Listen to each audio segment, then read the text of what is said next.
1957 से लेकर आज़ादी की लड़ाई तक, देश की आज़ादी तक, इस देश के लिए बलिदान दिए, इस देश के लिए लड़े। आप सब जानते नहीं होंगे, लेकिन मैं पिछले 3-4 सालों से मैंने यूपी में काम किया और बुंदेलखंड के कुछ इलाके जो यूपी में हैं उनका मैंने काफ़ी दौरा किया है और काफ़ी मैं लोगों से मिली हूँ, मैंने बातचीत की है। जैसे कमलनाथ जी ने कहा, एक समय में कांग्रेस ने एक बड़ा पैकेज दिया था बुंदेलखंड के लिए। आज परिस्थितियां कुछ अलग हैं, चुनाव का समय है। आपको आदत होगी कि जो भी नेता आता है, जिस पार्टी का होता है, उस पार्टी के बारे में बात करता है और दूसरी पार्टी की आलोचना करता है। तो कभी कभी मुझे लगता है कि जो वो कह रहे हैं, जो हम कह रहे हैं, हम कहते हैं कि वो भ्रष्ट है, वो कहते हैं हम भ्रष्ट हैं, हम कहते हैं उन्होंने कुछ नहीं कहा, वो करा, वो कहते हैं कि हमने कुछ नहीं करा। और इस तू मैं के बीच आपको ये निर्णय लेना होता है कि आप किसका समर्थन करेंगे। और ये तू मैं कभी कभी दोनों तरफ से एक ही जैसे लगने लगती है। तो मैं थोड़ा सा हट के आज आपसे कुछ बातें करना चाहती हूँ। मैं आपसे पूछना चाहती हूँ, आवाज नहीं आ रही, उधर जाऊं, उस तरफ आ रही है, देखिए अब आ रही है, अब आई, आ गई। तो इधर से बोलूं, उधर से बोलूं? चेक करिए, चेक करिए, यहीं से बोलूं? अब आ रही है? थोड़ा जोर से बोलूंगी। तो मैं कह रही थी, मैं कुछ हट के कुछ बातें करना चाहती हूं। मैं आज ये सवाल उठाना चाहती हूं कि आप जनता हैं इस देश के, प्रदेश के, आपकी क्या उम्मीद है राजनीतिक दल से, नेताओं से, सरकार से? देखिए, एक जमाना था जब बड़े बड़े महापुरुष थे, जब हमारी उम्मीदें भी जो उनसे थी बहुत ऊंची थी। एक सादगी का जीवन, सभ्यता, एक दूसरे की विचारधारा के खिलाफ भी हो तो एक दूसरे से जब मिलते तो हम ये उम्मीद रखते थे कि आदर पूर्वक बात करेंगे, एक दूसरे के प्रति अच्छा व्यवहार रहेगा। हम ये उम्मीद रखते थे कि हमारा नेता, उसका जीवन थोड़ा सादगी का जीवन होगा, देश सेवा में, प्रदेश की सेवा में, और करुणा भरा उसका जीवन होगा, उसका चरित्र होगा। लेकिन जैसे जैसे समय आगे बढ़ता चला गया तो हमारी उम्मीदें घटती चली गई। और आज जब मैं जनता से पूछती हूँ कि आपकी क्या उम्मीद है सरकार से, नेता से, तो लगभग एक ही जवाब आता है कि देखिए, हमारा जीवन मुश्किल का जीवन है, मुश्किलों से भरा हुआ है, संघर्ष से भरा हुआ है। तो हम जो न्यूनतम हमारी उम्मीद है अपने नेताओं से, अपनी जो राजनीतिक दल हैं, सरकारों से, कि इस संघर्ष के जीवन में हमारी थोड़ी बहुत सहायता हो जाए, हमें आगे बढ़ाएं। ये जो सड़कें हैं, पानी है, बिजली है, ये बन जाए, हमें बिजली मिल जाए, महंगाई से थोड़ी राहत मिल जाए, रोजगार मिल जाए, हमारा भविष्य बन जाए। बाकी आप सब रात दिन मेहनत करते हैं, कोई खेती में करता है, कोई रोजगार करता है। यहाँ से पलायन बहुत है, लोग दूर दूर जाते हैं रोजगार ढूंढने के लिए। जो दूर जाते हैं अपने परिवारों को छोड़ के जाते हैं, दिन रात काम करते हैं, पैसे भेजते हैं घर। किस लिए? ताकि आपका भविष्य मजबूत बने। और आपकी उम्मीद यही रहती है कि जो भी सरकार आए, इस भविष्य को मजबूत बनाने में, आपके जीवन के निर्माण में वो आपके साथ भागीदार हो और आपकी मदद करें। लेकिन परिस्थितियां कुछ अजीब सी बन गई हैं। हम रोजगार की बातें करते हैं, यहाँ पलायन बहुत है। अब पलायन कब होता है? पलायन तब होता है जब अपने इलाके में, अपने ज़िले में, अपने प्रदेश में कम रोजगार मिलता है। तभी इंसान सोचता है कि भाई यहाँ मेरा कुछ बन नहीं रहा है, मैं शहर में जाके कुछ काम करता हूँ, हो सकता है कि कुछ बन जाए। तो पलायन किस लिए हो रहा है? क्योंकि रोजगार आपको मिल नहीं रहे। और रोजगार क्यों नहीं मिल रहे हैं? आपने कभी सोचा है कि 45 सालों में सबसे ज्यादा बेरोजगारी आज है हमारे देश में? यहाँ मध्य प्रदेश की जो सरकार है, पिछले 3 सालों में इन्होंने 21 रोजगार दिए हैं। 21 रोजगार। अगर इतनी बेहाल स्थिति नहीं होती तो हास्य स्थिति होती कि एक सरकार जिसके पास सत्ता है, जो 18 सालों से सत्ता में है, वो मात्र 3 सालों में मात्र 21 रोजगार दे रही है। आप पुलिस वाले हैं, आप ध्यान से मेरी बातों को सुन रहे हैं। कितनी सरकारी नौकरियां खाली पड़ी हैं, कितने पद खाली हैं। यहाँ मध्य प्रदेश में जो स्वास्थ्य की व्यवस्था है उसमें देखिए, तमाम डॉक्टरों के पद खाली हैं। नौजवान हैं पढ़े लिखे, ऐसे नौजवान हैं जिन्होंने काम किया है, जिनके माता पिताओं ने बचत करके उनको मुश्किल से पढ़ाया लिखाया है, डिग्रियां हैं, भर्ती की प्रतीक्षा भर्ती की जो टेस्ट है वो भी किए हैं, लेकिन भर्ती नहीं होती। यूपी में मैं तो ऐसे लोगों से मिली हूं जिन्होंने 6 बार एग्जाम दिया क्योंकि घोटाले हो रहे हैं उसमें। तो एक तरफ से भर्ती भी नहीं होती, पद खाली हैं, उनको भरा नहीं जाता। जो रोजगार बनाने के माध्यम थे उनके बारे में आप थोड़ा सा सोचिए। रोजगार बनते कहाँ से थे?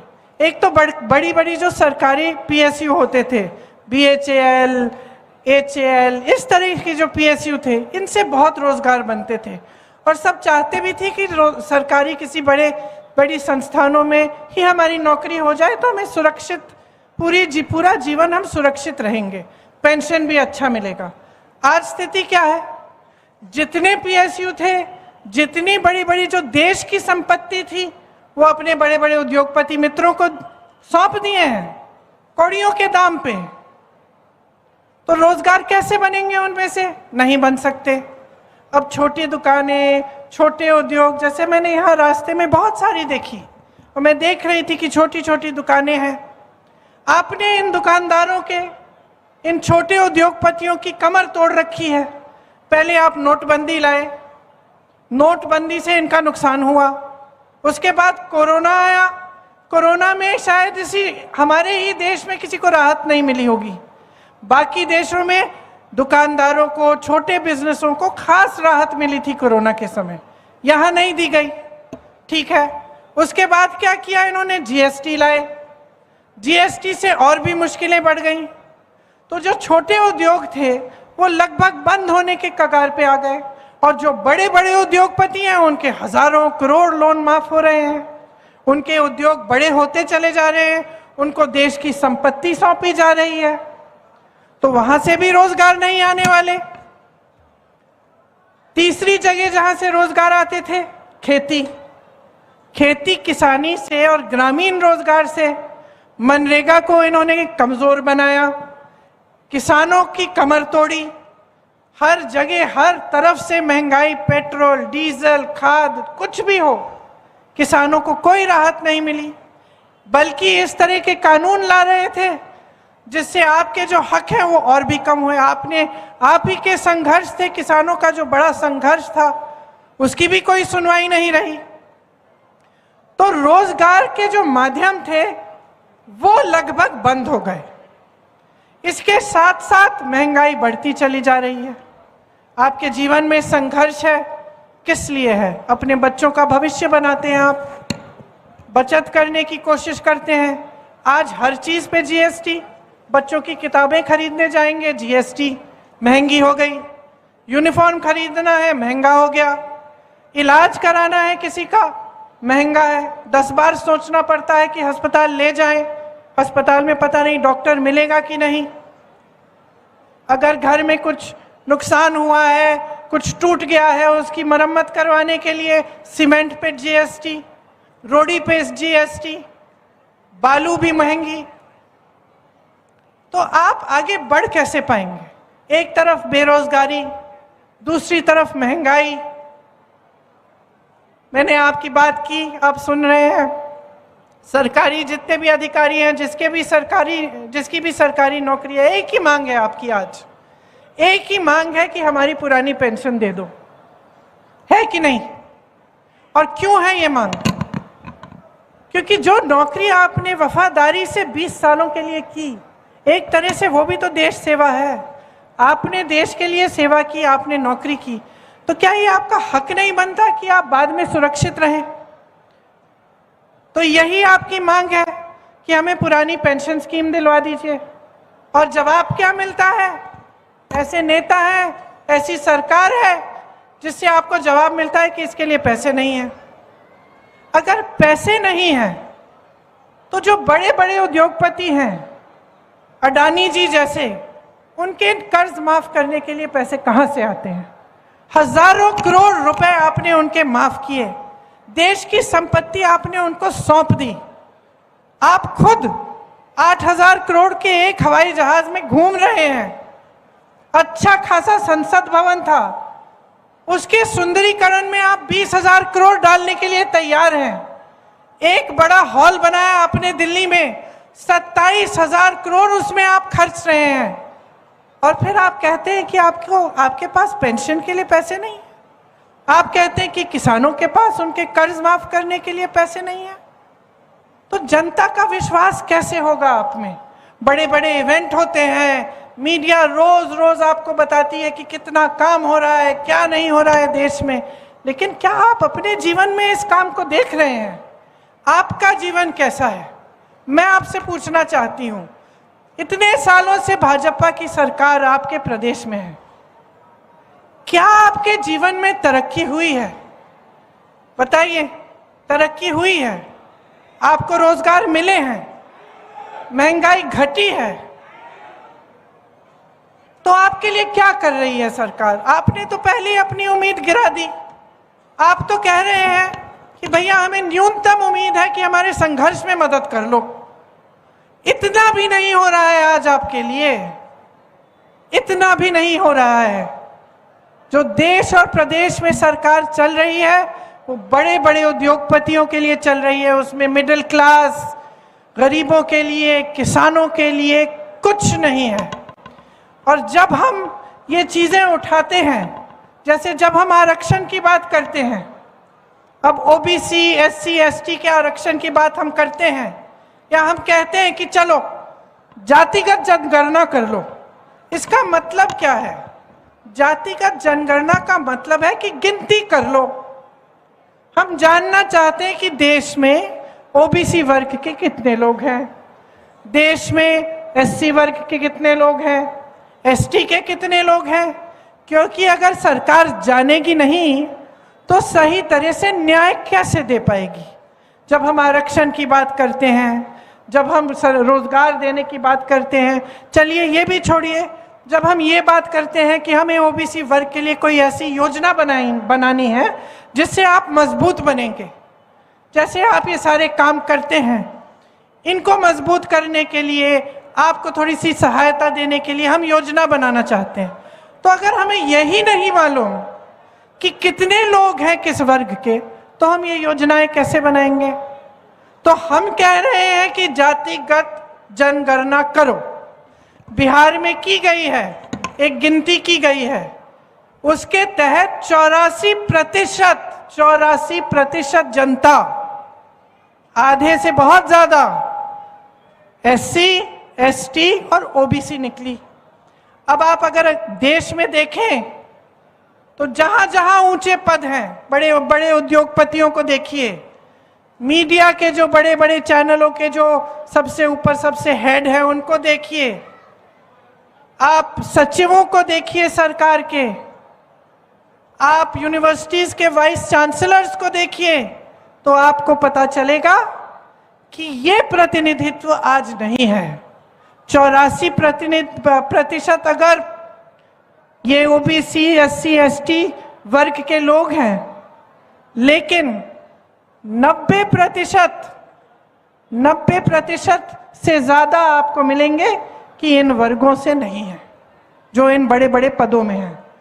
तो न्याय की बात है, न्याय की बात है कि अगर 84% इस वर्ग के हैं तो कम से कम उनको भागीदारी मिलनी चाहिए, उनका प्रतिनिधित्व न्यायपूर्वक होना चाहिए।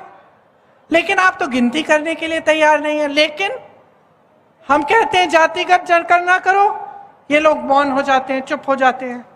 लेकिन बड़े बड़े इवेंट करते हैं कि हम ओबीसी को बढ़ाना चाहते हैं आगे, हम ये करेंगे वो करेंगे, बड़ी बड़ी घोषणाएं करते हैं। जब हम कहते हैं गिनो भाई कितने हैं, गिनना नहीं चाहते। महिलाओं को देखिए, महिलाओं को आरक्षण कांग्रेस पार्टी ने दिए 33%, इसलिए गांव गांव में आज महिलाओं का प्रतिनिधित्व है। बहनें बैठी हैं, सबसे ज्यादा बोझ उठाती हैं समाज का। आप काम करती हो, नौकरियां भी करती हो, खेती भी करती हो, घर आकर पूरा घर संभालती हो, अपने परिवारों की परवरिश करती हो, सबसे ज्यादा बोझ आपके कंधों पर है। लेकिन आपको पहचानने वाला कोई नहीं है। आपको प्रतिनिधित्व दिया गया राजनीति में ताकि आप सक्षम बन सकें।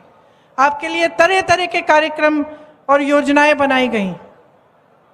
ये लोग कहते हैं हमने महिलाओं को 33% आरक्षण दे दिया। खूब बड़ा सारी मीडिया ने बताया कि आरक्षण दे दिया, बिल पास हो गई, मोदी जी के बारे में क्या क्या अच्छी बातें की। पता चला ये आरक्षण 10 सालों के लिए लागू ही नहीं होगा। तो सच्चाई कुछ है और इवेंटबाजी कुछ और है। जो आप होर्डिंग्स में देख रहे हैं, जो आप मीडिया में देख रहे हैं, टीवी पे देख रहे हैं, ये आपको बताया जा रहा है कि एक बहुत सुनहरा दौर आ गया है हमारे देश में। तो ये सुनहरा दौर आपके घरों में क्यों नहीं है? ये सुनहरा दौर जो इस देश में फैला हुआ है, आपके घरों तक क्यों नहीं पहुंचा? आपके दरवाजों तक क्यों नहीं पहुंचा? आप क्यों जूझ रहे हैं? आप क्यों परेशान हैं? आप क्यों गरीब के गरीब रहे हैं? यहां आज भी पानी की किल्लत क्यों है? यहां से लोग पलायन क्यों कर रहे हैं?